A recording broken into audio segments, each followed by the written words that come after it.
చూశారా, మానవ తప్పిదం వలనే జంతువులు నివసించే అడవులను మనం ఆక్రమించుకుంటూ ధ్వంసం చేస్తే దానికి మరే ఆధారము లేకుండా మన ఊర్ల మీద, మన పల్లెల మీద పడుతున్నాయి.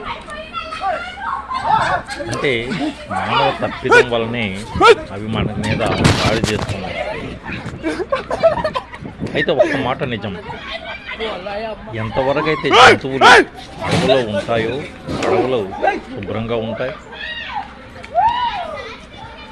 దాన్ని ఆక్రమించుకుండదు. ఆ అడవుల వల్లనే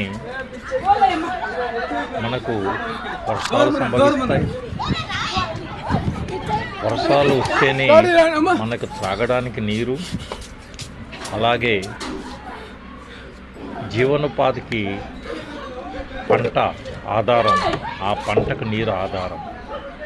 అందుకని జంతువులను ప్రేమిద్దాం, అది ఉండే స్థలాలని కాపాడుకుందాం. అప్పుడే మానవ జీవితానికి మనుగడ. జంతువులను కాపాడే బాధ్యత మానవులదని చెబుతున్నాను.